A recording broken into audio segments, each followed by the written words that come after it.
Hey everyone, and thank you for clicking on this video in the first place. This is a short clip taken out of a full podcast episode that has been recently uploaded. If you want to see that full episode, I'm going to put it in a card in the top right of your screen right there, as there's a lot more talked about than just this short clip in the podcast episode. So I highly recommend you watch it. I highly recommend you subscribe so you never miss a full episode or clip if you prefer to watch the clips rather than the full hour to hour and a half long episodes. Anyways, I hope you enjoy it. And again, thank you for clicking on it in the first place. People think money is scarce. It's really not. And especially in the world of business, a lot of people like to own businesses and pay for everything cash. And I respect that, because debt can be scary if you don't utilize it right. But it's a debt system. The system benefits people who borrow money if you have to do it intentionally. Now, if you're a young kid watching this, don't go out and get into debt. I'm not saying that. You should actually have no personal debt. I'm a big believer in that. No credit cards, try to pay off your cars, all that stuff. But the United States is on a fractional reserve banking system, which means for every dollar that they get, they can loan out 10. Mm-hmm. So the $33 trillion that is owed to the United States government, it's not real. It doesn't exist. If they get one and they can loan out 10, right? If I had 10 baseballs and I loaned you 10 of them and now you have to give me 100 of them, where do they come from? Yeah, no, they're not there. I just need more people to give me more money so I can lend more money. And then it's a debt system and it's really just a Ponzi scheme. Kind of. Yeah. That's why the money has to keep circulating. That's why you can't have a run on the bank. People can't go and take out their money all at once. Yeah. Because it's not real. And there's Because it's not there. They don't have it. It's not there. They don't have it. Yeah. That's what happened is banks were basically like, what happened was back in the day when banks started, someone would have gold, right? And they would go put their gold in the bank. And then finally they were like, oh, this is annoying. People have to come grab gold. So they started giving like paper notes. And it was just even. It was an even trade.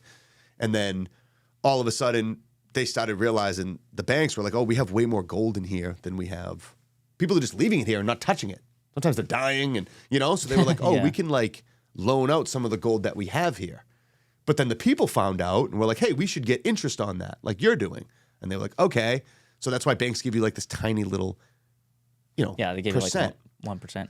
And the banks didn't like that. Some are different, but yeah. So that's like the creature of Jekyll Island or 19, I think it was 12 or 13 is when the Federal Reserve was created, which to my knowledge is not federal. Some people argue that, but it's not. It's a private bank. Yeah. They put the word federal in front of it because they make you think it's part of the United States, but it's owned by private bankers. And they're printing all the money. They're funding all the wars.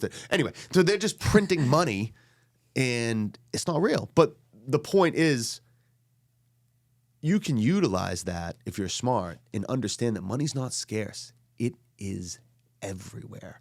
You just have to find a way to take it. Right now, if you're a young kid who's broke or doesn't understand it, the idea of becoming wealthy is sort of esoteric to you. You don't understand it, Mm-hmm. And even to me, I probably still have gaps in that. Yeah, But especially me. Me too. once you find like a system and you learn and you're around people who think like that, and kind of understand that, and you're like, oh, it's not scarce. It's not hard to make. You have to work hard and things like that, but it doesn't have to be hell on earth trying to figure it out. Mm-hmm. That right there can be sort of the paradigm shift. It's so exponential too. People don't realize. That's why living like paycheck to paycheck is so detrimental to growth, especially in the sense of finances, because you need money to make money. And if you don't have money, you're not going to make much money. Right. Like if you're working an hourly job and you spend every dollar you get, whether it's on bills or something for fun, you can never leverage that money. You can borrow. Right. But Well, that's why people invest too. Even like the stock market, Yeah. it's a little safer than I guess real estate, because yeah. real estate you have to operate. Yeah. The stock market you don't really operate. You just put it in. Right. It does So, the work. Real estate's nice because if you do it right, you get some cash flow, you have a dividend, whatever. You get the appreciation, the tax benefits. There's a lot of benefits to real estate, but you do have to be an operator. But yeah, you have to get your money to kind of work for you. And young people have to realize that, the consistency, right? Even if you don't want to own real estate or you're not sure what you want to do, open a Roth IRA or something and just put money aside. Let it work for you. Let the power of consistent compounding interest start to take over. Anyway, you're 20 years old, dude. If you make more than $2,000 a month, you should be able to if you put $500 a month aside until you're 60, you'll have millions and millions of dollars. That's the truth. That's assuming you never up it.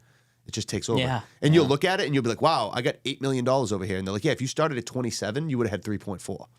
Same amount. Well, in 8 years at $500 a month, at $6,000 a year, that's $40,000. That $40,000 made me $3 million? Yup. Do you know what I'm saying? Yeah. So it's that consistency and letting your money work for you. And because guess what? They're taking your money and loaning it to other people. And there's all this fucking shit going on. Yeah. I say that too all the time. On my first couple podcasts, I'm 20 years old. I think I started when I was 19 when I started this. But the money that I make now is minuscule compared to the money I'm going to make. A lot of people have told me this too, not just me. But so now's the time. Like, I don't have bills to pay. I pay like phone bill and insurance and stuff like that. But it's not enough where it's going to cripple me if I lose half my net worth. So now's the time to invest it. Yeah. Like people who don't want to start a business because they've worked at Market Basket for 2 years and they have 10 grand saved up.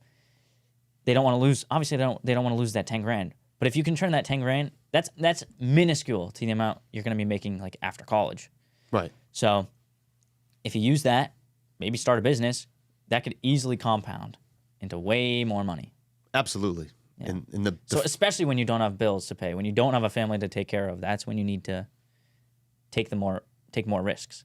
Because the benefit of the risk is the same, but if you fail, there's not really much consequence. Yep. I would agree with that. And just when you're young, people need to invest in themselves. I've talked about that, when I was doing my podcast, but investing in yourself is the best way to go when you're young. Because you need skills. You need skills. Start a little business, service-based business where you don't need a lot of capital. Whether it's a lawn care business or you're buying and selling stuff that's kind of cheap. People should get into that and learn the skills of business because there are like certain laws that come with that. I forget what it is. I wish I had it written down, but it's, in order to get someone to buy something for you, but you don't really make money. You take money. So you have to find a way to get people to give you money. You don't make it, actually. The Federal Reserve fucking makes it. But you know what I mean? There is a way to get people to give you money, so you have to provide value. And, obviously with a job, it's, you're sort of trading your time. But you're not really, it's not based on performance. Because at a job, you show up, you're there for 8 hours, and you're kind of like, all right, let's see how fucking little I can do until I go home. Now, if you want to excel as an employee, that's not the case. And if you are working a job, don't have that mindset. Be the best at what you do. Do more than what you have. But it's just different in business, and sometimes it's shocking what you can get paid. If you create something that can save a company 20% on their advertising dollars, well, for a company that allocates $5,000, you save $1,000, they might give you $1,000. Well, if you do it for Coca-Cola, their advertising budget is $147 million. Yeah. And that could be low. I don't know. They're like, here's 20, here's the 20%. You know what I'm saying? Yeah. Like, so it starts to compound. You're like, wait a second, what? Like, well, you created way more value to Coca-Cola because they're more valuable, not even you. Yeah. You're doing the same thing that you would do for someone else, just at a larger scale. So it's sort of the for environment. someone at a higher level, basically. Yeah. Bring value to people who are kind of where you want to go. You'd be surprised. You can either be, to be successful, you can be like valuable to a lot of people, or you can be very valuable to a few people. Sure. But you can be very valuable to a lot of people, and that's where the money is made. Yeah, well, they have the saying. What does they say? Eat with the, serve the classes, eat with the masses, serve the masses, eat with the classes. That's basically saying like the most successful restaurant in the world is McDonald's. Yeah, yeah. Yeah. So it goes, but you're absolutely right. You could do one real estate transaction. If you're a real estate agent, you can sell one $32 million house, right? Yeah. So there's truth to that. Yeah. But they got to stage the house and put up more money. So there's all these give and takes that come with that. And to do that deal, you have to be at a certain level already. Yeah. You can't just start there. To deal with that. Start humbly. Start young. Definitely start young. You have nothing better to do. Like, that's how I see it, especially with this podcast. Once I realized I had the time, I'm like, I got nothing better to do. What am I going to do? Go home and play video games? I've already lifted. Like, what am I going to do after that? Read? Sure, that's good, but why not build something? Why not? Even if I don't make any money from this, I've learned so much already that it's been worth it.